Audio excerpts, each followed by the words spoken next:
Mr. Alarcon, Ms. Sikowski, and 3 members present. We need 7 more for a quorum.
It's 15 minutes after 10. We have Mr. Alarcon, Mr. Fuhrer, Ms. Goldberg, Ms. Misakowski, Mr. Wax, Mrs. Walders.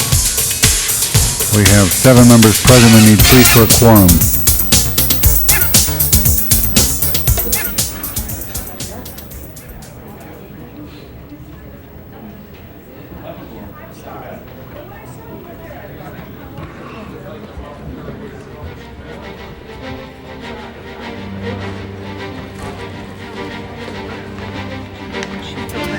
The observatory filled out a card, but they don't want it to be called special, so. What item is it? It's item number 37 and 38. Right, basically.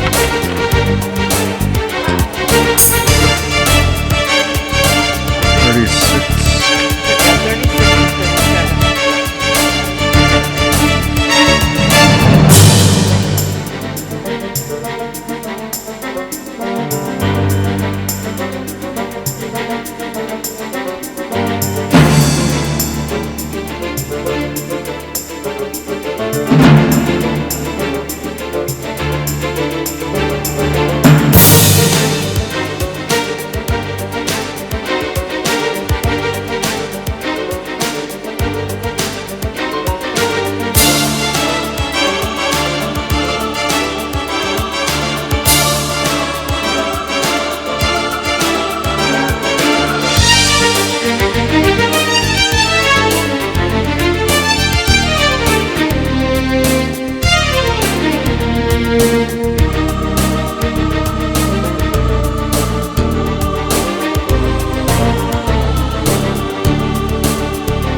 Call the roll.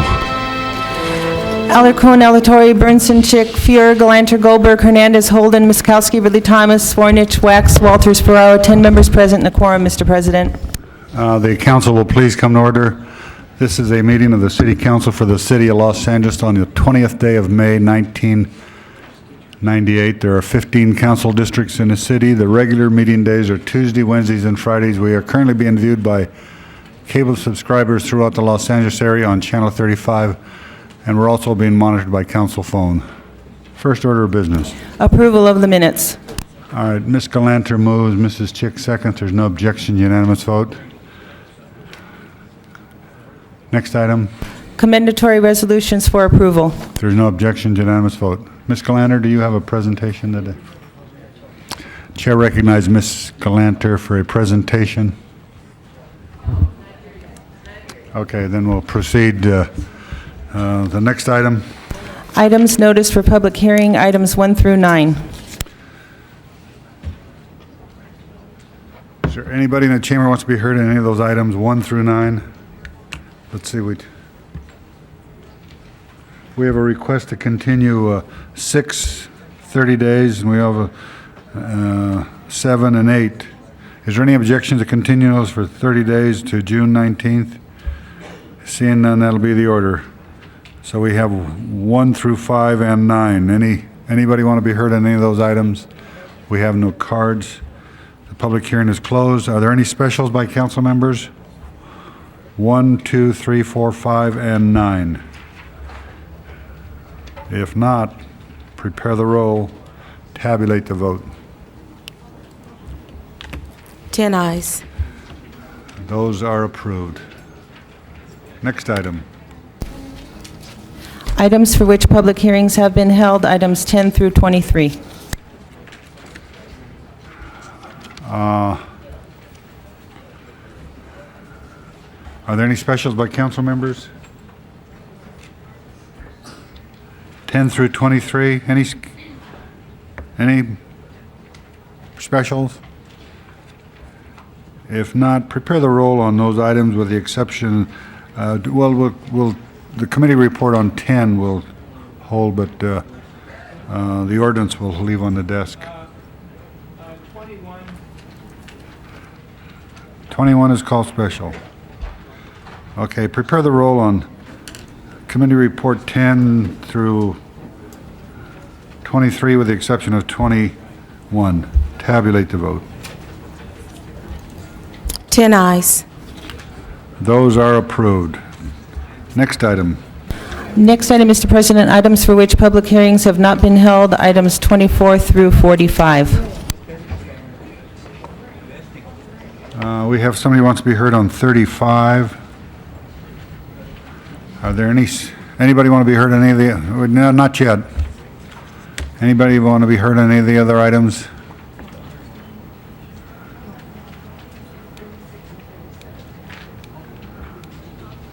If not, the public hearing is closed on all but 35. Any specials by council members? Any specials by council members? If not, prepare the roll on 24 through 45 with the exception of 35. Tabulate the vote. 11 ayes. Those are approved. I want to point out that Dr. Krupp and Karen Knack are here on the observatory, and we want to thank them for, especially Karen, who devotes a lot of time to that observatory. Thank you very much. We'll send 36 and 37 forthwith. Next. 2 right now when I walked in because I can't be part of that vote. What's that? Item 32. Item 32? What about it? Did we approve that as I walked in? Yes. Item 35, I mean. 35 is a card on it. Okay, Okay. Okay. Ms. Galanter for a presentation.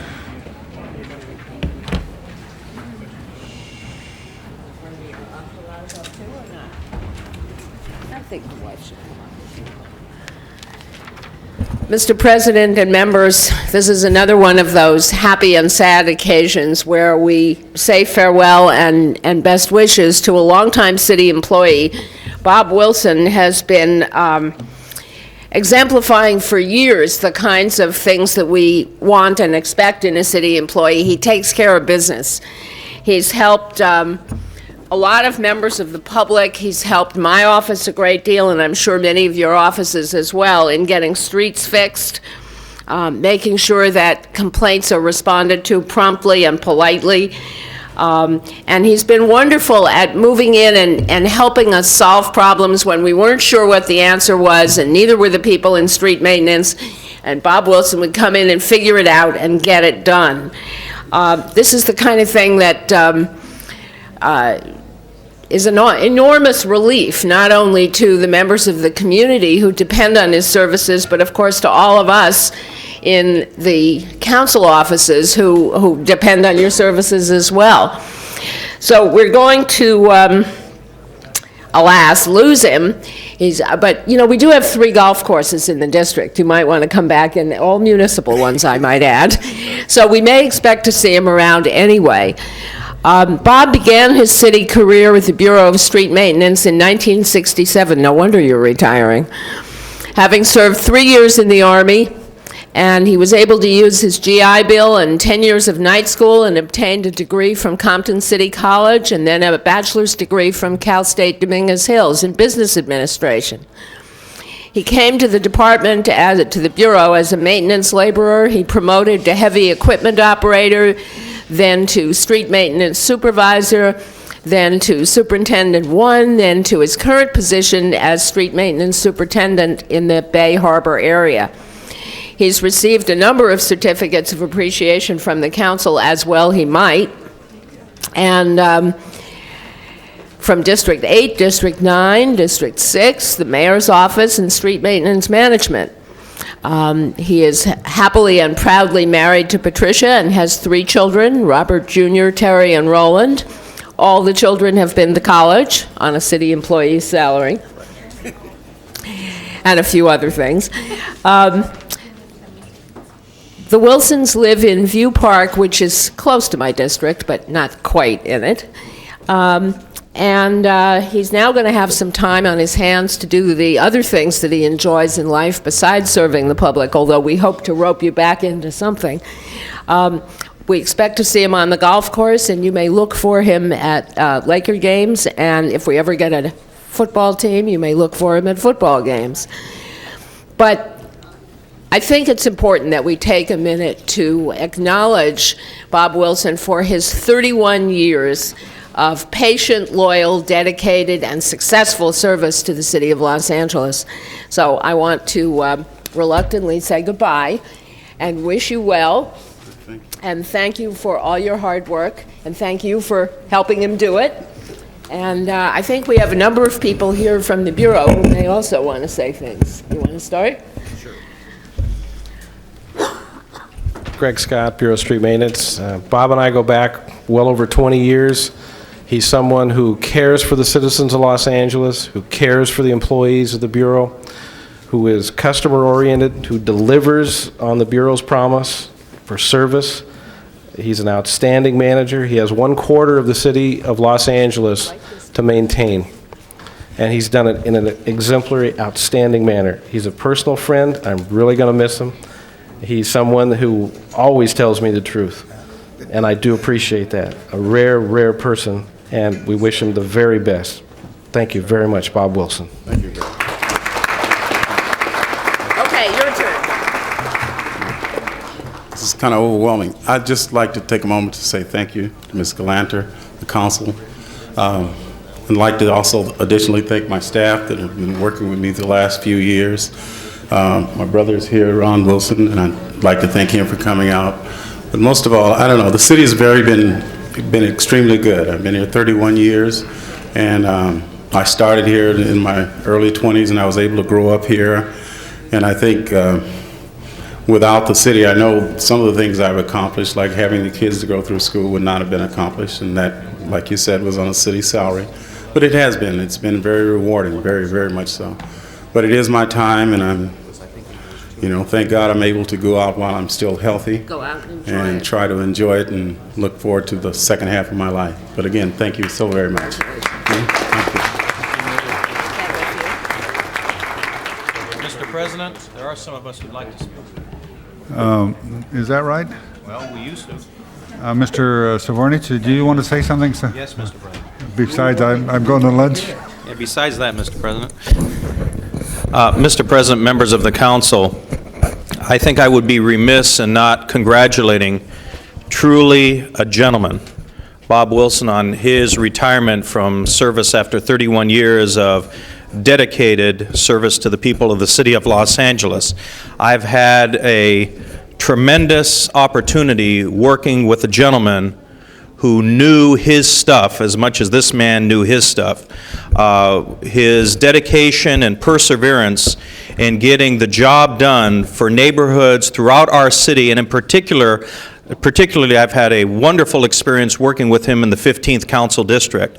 A few years ago, Mr. President, members of the council, you approved a program which allowed the transfer of payments in lieu of taxes from the Housing Authority to the city, and that money to be used to repave streets within housing developments all across the city of Los Angeles. We were at the inaugural dedication to break ground in Watts when this man jumped up into a backhoe, and he handled that backhoe as you and I would probably handle a lawnmower. It was truly phenomenal. And so I want to tell you, we are truly losing an asset, but I wish him well in his retirement. Bob, thank you so very much. I didn't want today to go by without the people on this council and the people in the city of Los Angeles knowing what a perfect, fine, true gentleman you are. Congratulations and Godspeed. Thank you very much, Councilman. Thank you very much. Okay, thank you, Mr. Savornich. Okay, thank you, Ms. Galanter. And the next, Mr. Hernandez, I don't know if you voted on those 38. Do you want to move reconsideration Yeah, I'd for like the to move purpose of a friendly amendment? Yes, Mr. President, if I could. Go ahead, you have the floor. Yeah, I just moved that we, item 38 for purposes for an amendment, that after the CRA prepares the application to the EDA, it come back to the Community Economic Development Committee. Okay. It's on everybody's desk.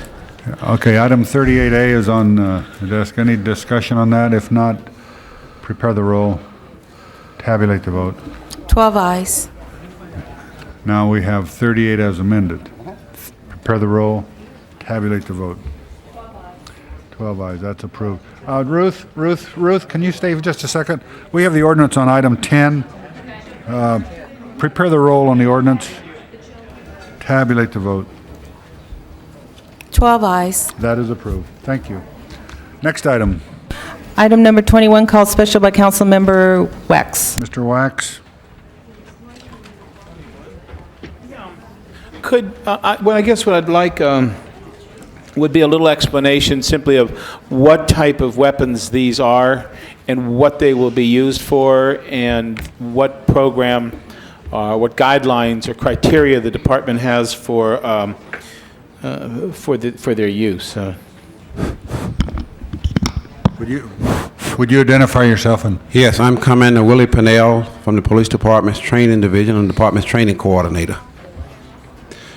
The weapons are military surplus weapons. These are M16A1. These are the weapons that the U.S. military use. It is a military version of the AR-15 weapon. They give them a different name for civilian use than for the military. The weapons have been modified. They are a semi-automatic weapon that you can only fire it by squeezing the trigger. You cannot just hold the trigger and rounds come out. You have to squeeze the trigger every time one round come out of the weapon. The weapon is high-powered. The ammunition travels at about 100 feet per second. And the ammunition was designed specifically for urban use. We had to do some thorough evaluation and research into the ammunition and design it for the purpose that we wanted it. And the purpose we wanted the ammunition for was to be able to penetrate the level 3 body armor such as that the people were wearing in North Hollywood, yet reduce the probability of it going through the person and then traveling on down further to injure someone else. So we had to develop a specification for ammunition that would penetrate the vest but do not go through and continue to travel. And to whom will these weapons be issued, and under what kind of training will they receive, and under what conditions would they be expected to be used? Okay, the criteria for deployment of these weapons would be when officers are confronted with suspects, and the field supervisor, the watch commander, will be the one who make the decision as to deploy the weapons under the following circumstances. And this is the criteria. Suspects are wearing protective body armor or armed with sophisticated high-powered weaponry or has immediate access to weapons which surpass the capability of those armaments normally carried by field personnel, or is situated in a tactically advantageous position due to distance or fortified location in which the deployment of these weapons may more easily neutralize the threat posed by the suspects and minimize the risk of death or serious bodily injury to officers or members of the community, and or discharging such weapons at the time. What will happen, Councilman, is these weapons will be carried by field supervisors. The officers will not carry the weapons. The field supervisor will carry the weapon. The officers will be trained. We'll have officers trained. The supervisor will not be the one firing the weapons. We have trained right now about 600 sergeants and lieutenants. We're preparing to train the other 500. We have about 1,100 sergeants on the department. And their responsibility would be to get to the scene, assess the situation, and see if the situation fits the criteria that I just read off to you. And then they will be the one then allow a fully trained police officer then to have access to this weapon and go out to... All right. It'd be nice if we probably could all have a copy of that, but that makes me feel a lot better about this, that they're just not going to be assigned and people have their own discretion of when to use them. It'll have to be a supervisor that determines that all of the criteria are met, and then we'll issue them, right? That's correct, sir. Okay. As far as the training... This is something that the aftermath of North Hollywood holdup, we needed some heavy armament. That's correct. That's correct. All right. Mr. Alarcon for an introduction. Yes, I want to ask Councilmember Bernson and Councilmember Wax. We have some guests from our districts here from the Sylmar Verdugo school clusters. If you could stand up, I'd just like to recognize them. They are here from 17 different schools in the Sylmar, Sunland, Tahunga. I think I covered all the areas, maybe Sun Valley, but in any case, they're all here from the 17 all from cluster Los schools. Angeles. All from Los Angeles, yes. And I also prepared certificates for each one. They are here to visit City Hall to learn a little bit more about city government. So they'll be taking a tour of the various facilities in the city. And we just want to welcome them. And thank you for coming to learn about city government so you can teach your students. Thank you. All right. Back to item 21. Mrs. Chick. Yes, I just wanted to make sure that my colleagues know that in about 3 months, we've asked for the department to come back to Public Safety Committee again and update us on the training, the policies, any fine-tuning that goes on, any related costs that might become problematic for the department, although it doesn't seem that that will be the case.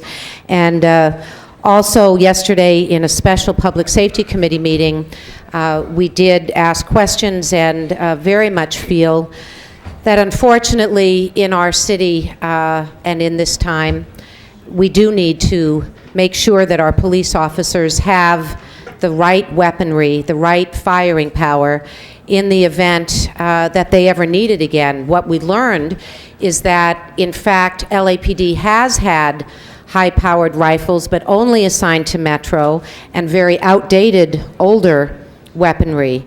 What I did neglect to do yesterday and want to take the opportunity to do today is to thank the governor of the state of California and the State Office of Criminal Justice Planning and the United States Army because these rifles were donated to the city of Los Angeles.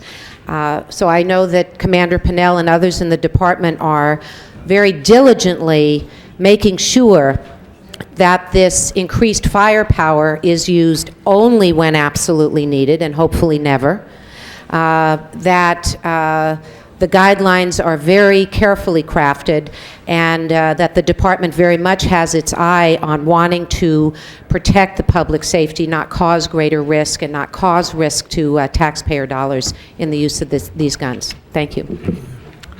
Mr. Savornich? Yes, thank you, Mr. President, members of the council. A couple of questions that I do have. In regards to the 600 rifles that are going to be deployed with supervisors, are the supervisors the ones who are trained to use the weapons, or did I hear something different? No, the supervisors are not trained to fire the weapons. The supervisors have been trained on the policy, the criteria, and the management of this. So the question I have, that the supervisor has the weapon in their possession.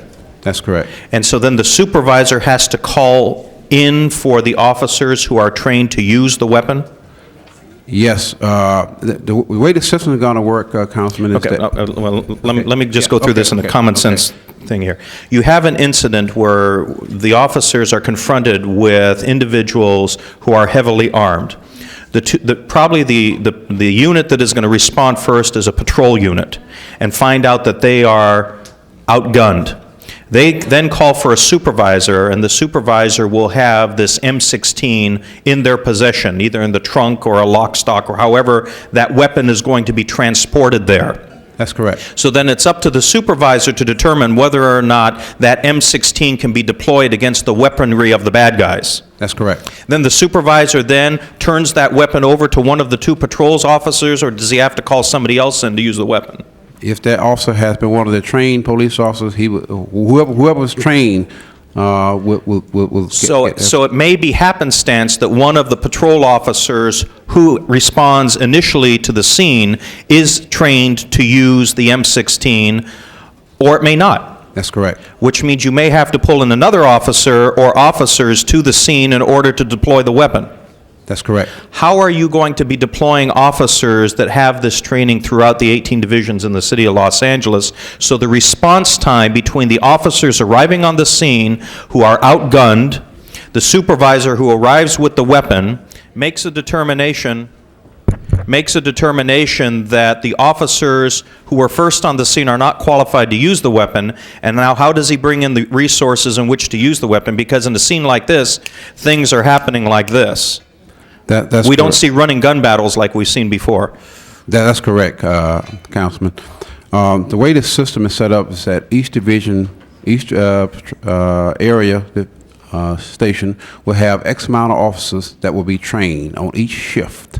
They'll be trained to carry this weapon. Those people get trained initially, and then every 3 months they have to go back and be retrained again, an 8-hour refresher course, and requalify every 3 months. What will happen is, when the watch commander comes on duty in the afternoon, that watch commander will notify communications of what officers that are working that afternoon that are qualified to fire that weapon. That will go into the computer. Also, the watch commander will also let communications know, to go into the response computer, what sergeants will be carrying weapons. And that way, we'll always know at the scene, communications and everybody within the department will know who it is, regardless of what unit they're working, whether or not they're trained to have these weapons. The thing that happens, like in North Hollywood, that when when the situation occurs, officers will automatically respond. Supervisors know, and that's part of the training. Matter of fact, they're being retrained again today on videotape to update them again, because we trained some about 2 months ago in anticipation. We want to make sure they understand that anytime the situation occurs, supervisors shall respond to the scene. Those supervisors shall respond to the scene because they know they have the deployment of weapon systems that may be very important to the officers at the scene. All right, Mr. Alarcon. Council members, I think it is very important that we establish procedures and train officers in an organized fashion. But I'll tell you, you know, having visited the aftermath of the bank robbery and having witnessed the robber who was killed in that incident and covered from head to toe with armor, I have every confidence that any police officer in LAPD, if they had their hands on this weapon, they would have been able to figure out what to do with it. And that incident would have ended a lot sooner. So I think it's important for us to establish these procedures. I think it's important for us to have certain controls. But in the midst of this literally terrorist attack on our community, with thousands and thousands of rounds being fired, I really believe that any number of officers, even without training, would know what to do with that M16, including the moto cop who was right across the street and tried to take him on with a 9mm with only his motorcycle protecting him. And yet he had served in Vietnam for I don't know how many years. He would have known what to do with it, with or without training. I think he's already had it, quite frankly. So I don't want us to get bogged down in bureaucracy. Yes, we do have to establish the procedures. Yes, we do have to have the training. Yes, we do have to have the controls. But when all hell breaks loose like it did that day, I want the discretion of the police officers to be paramount in terms of stopping those kinds of people from attacking our neighborhoods. Mrs. Walters? Thank you, Mr. President. Commander, could you tell me, I noticed that the number of these weapons is 600, but you tell us that they'll only be in the hands of the supervisors. Why do we need 600? What's going to happen is, as Councilwoman Chick was saying, we had some older weapons that was used by Metropolitan Division. 208 of those weapons will go to Metropolitan Division to replace the old weapons that they had. As the department now has configured that each bureau, we have 4 geographic bureau, will have a standing metropolitan platoon, so that put more officers in the field, and those officers has long been qualified to carry these weapons, and so 208 of them will go there. 200 of them will eventually be placed into the field for routine patrol officers. The other 192 will be used for training purposes and for repair of some of the weapons when they start to break down. Okay. I had a constituent talk to me this morning in a very excited manner with the thought that we're giving machine guns to police officers. And perhaps some of the reporting that's been done about this on various stations has given that impression. Now, as I understand it, these are semi-automatic as opposed to fully automatic weapons. That's correct. When we received them from the military, they were fully automatic.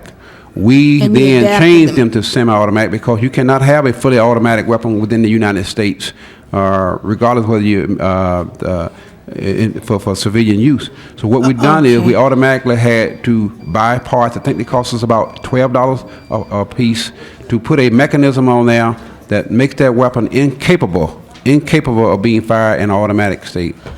Okay, well, maybe in some of your press releases you could emphasize that these have been altered, because they would, regular M16 is an fully automatic. Yes, ma'am. It would be helpful. Okay, yes, ma'am. Mr. Holden?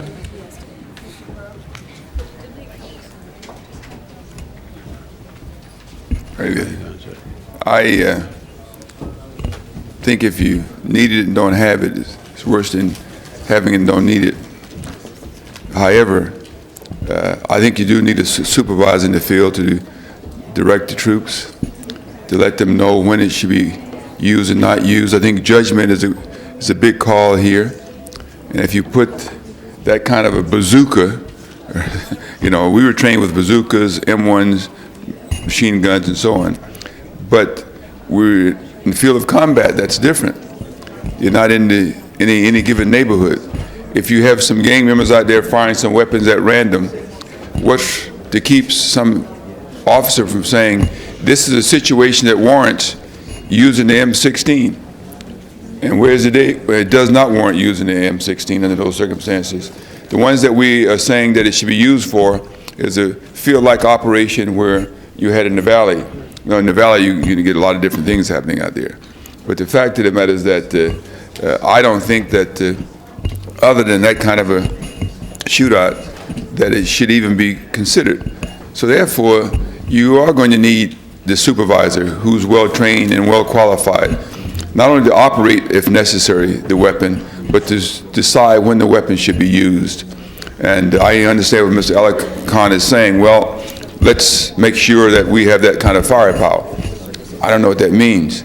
Another situation may not escalate to that point, and you start utilizing that kind of firepower, and everybody in the United States of America will be sued. The one who gave you the weapon, the city of Los Angeles, and so on, as they already are suing us for that incident in the valley where they accused the police officer of just letting a guy lie there and die.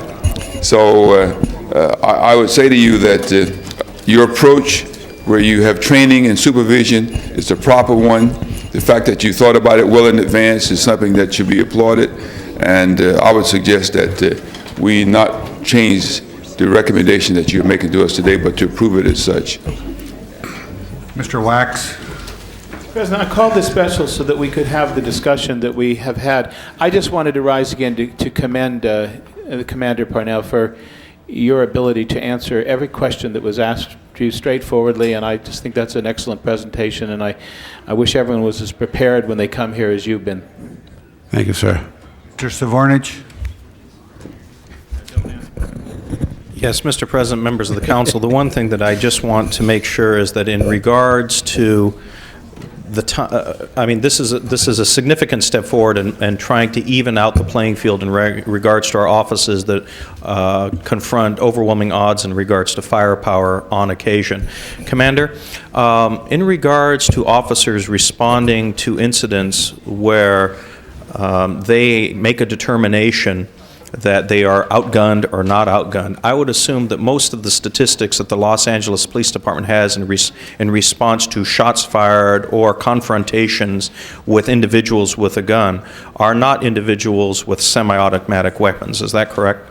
This one that we saw in North Hollywood was a very isolated case, yes, but that does not happen all the time. Am I correct? It does not happen all the time, but we do run into people that have semi-automatic weapons, but not like North Hollywood. We haven't seen anything like that in the history of the department. Okay, so to say that having to confront an incident like all of us saw on our television screens, that is an isolated incident in the city of Los Angeles. Yes, sir. Would you say the majority of the time that officers confront individuals with firearms, would you say that a majority of the time, some of the time, or some of the time that we are adequately armed? That's correct. We are adequately armed on the majority of the time? Majority of the time, that's correct. So the deployment of these weapons, for those who may feel a little uneasy, is that it probably won't be very frequent, because most of the time we can handle the situation with the weaponry we have. That's correct. And that's one reason we have to train them so often, because it's a perishable skill, and they won't be using these weapons. So the other thing that I just want to make sure is that in regards to the officers who are trained to use the weapon, which will be deployed by the supervisor, I am sure, and I just want to hear a reassurance, and I'm sure the council would also, is that there will be adequate numbers of officers per work period at each of the divisions, that if indeed an emergency situation arose where this weapon needed to be deployed, that they would not have to travel a long distance in order to deal with the situation as what we saw in North Hollywood is, well, number one, they didn't have the weaponry, but we wouldn't have to be isolated in regards to the response. The one thing that we have limited a little bit of our deployment numbers because of fiscal problems. When we come back to the council in about 90 days, we will have researched that, evaluated where we are, and see if there's any need to increase the number of people, to request funding for increasing the number of people to make sure that we cover. But right now we think we have that covered, Councilman. Thank you. Anyone else want to be heard? If not, Mr. Holden? Yeah. This bullet, this round that you fire, it could penetrate a wall? Yes, sir, it could. That's right. So, you could be shooting up the neighborhood. The good guy could be shooting up the neighborhood, and that's the thing that we want to be careful about. That's correct. Okay? So, I mean, let's not get carried away with some of my council members. You have the right approach. Sharpshooter, you have to have a sharpshooter so you don't miss.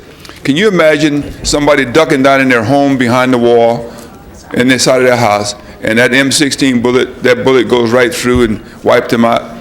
When you start firing at random, you know what I mean by that? Yes, sir. That's right, and you be assured that that's the way they're going to be firing. They're going to be, Suspects will be.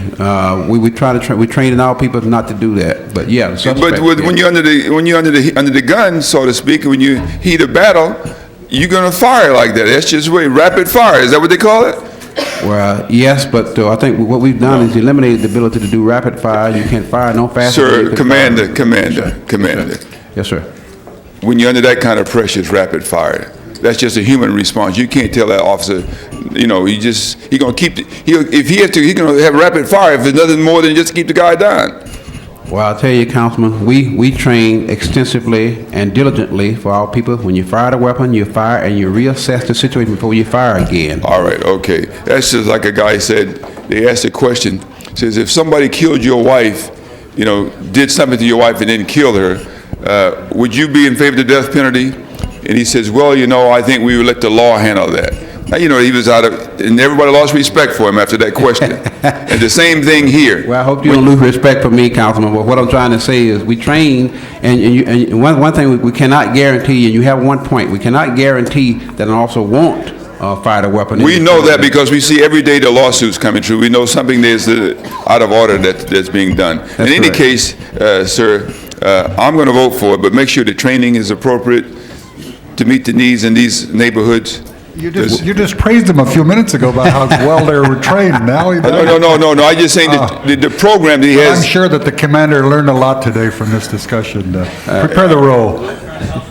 Tabulate the vote. 13 ayes. That is approved. Forthwith on that. Commander, thank you very much for your patience. Thank you very much. And your tolerance. Next item. Item number 35, there's a card been submitted. Mr. Hernandez, make sure he's out. Mr. Gold. President, I don't know, is this mic on? Yes. Morning, council members, Mr. President.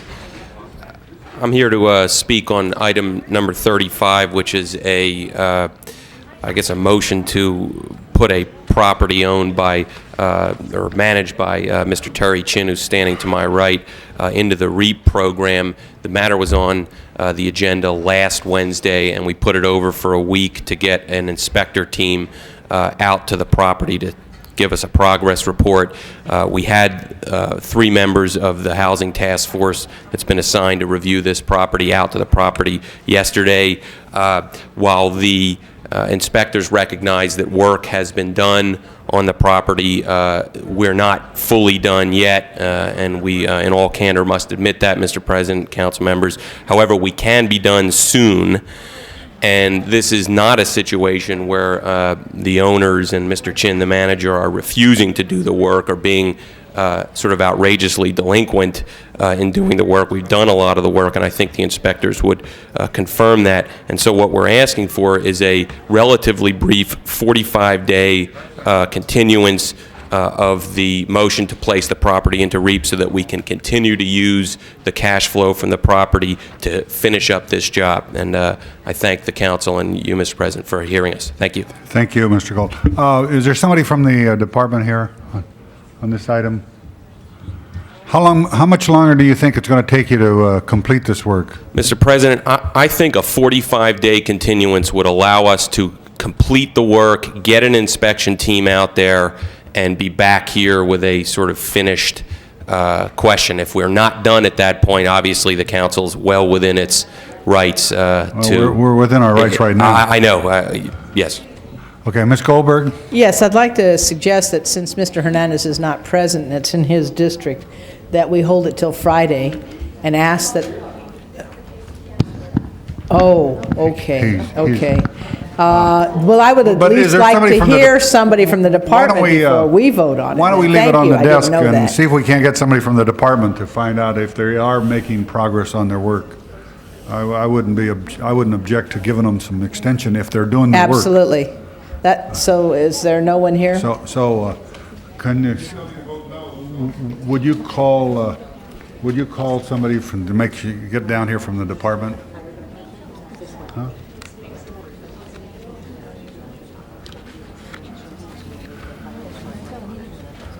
Huh? So we'll leave it on the desk. The next item. Thanks, Mr. President. This is the time for comments from the public on non-agenda items. Is there anybody in the chamber who wants to be heard on any of these non-agenda items? Have no cards, see no one. The public comment period is closed. Okay. Now we have some closed sessions. So I think we'll have to just... Mr. Gold, you're going to have to wait outside, but you're going to have to wait outside. Mike?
Back in open session. Thank you. So let's, item number 40. Item number 47A. Nine. Prepare the roll. Tabulate the vote. No. 12 ayes. That's approved. Item 47B. Prepare the roll. Tabulate the vote. 12 ayes. Yeah. 11 ayes, 1 no. I'm sorry. 47C, these are all settlements and lawsuits. Thank you, Doctor. Prepare the roll, tabulate the vote. 12 ayes. That is approved. D is the next one. Prepare the roll, tabulate the vote.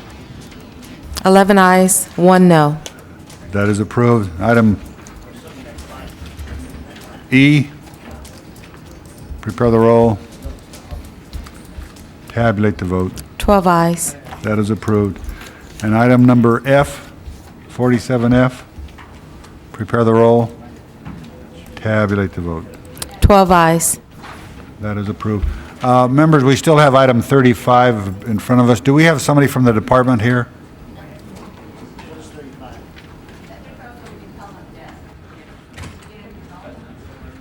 We were trying to get somebody from the department, but I guess it's not very important to them. We'll continue it one day. Okay, there's no objection, that'll be there. We're going to continue one day. Okay, next item. Motions for posting and referral. There's no objection, unanimous vote. Next item. Request on the desk from Councilmember Hernandez to be excused Friday, May 22nd. City business meets council policy. Unanimous vote. Next item. That clears the desk, Mr. President. Okay, we have adjourning motions. Would everyone please stand?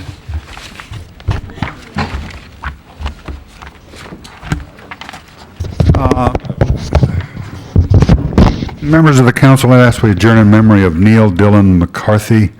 Passed away, he was a fourth-generation Los Angeles native.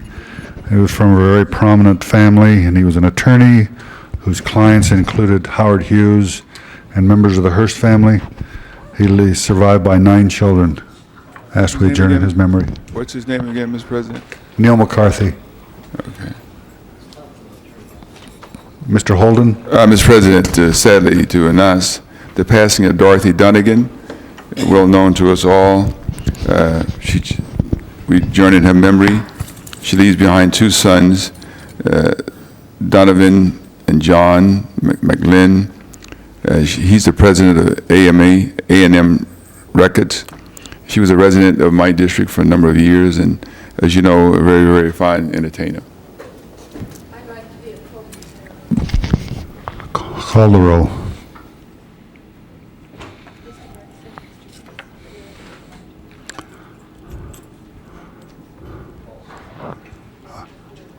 Aye, the council is adjourned.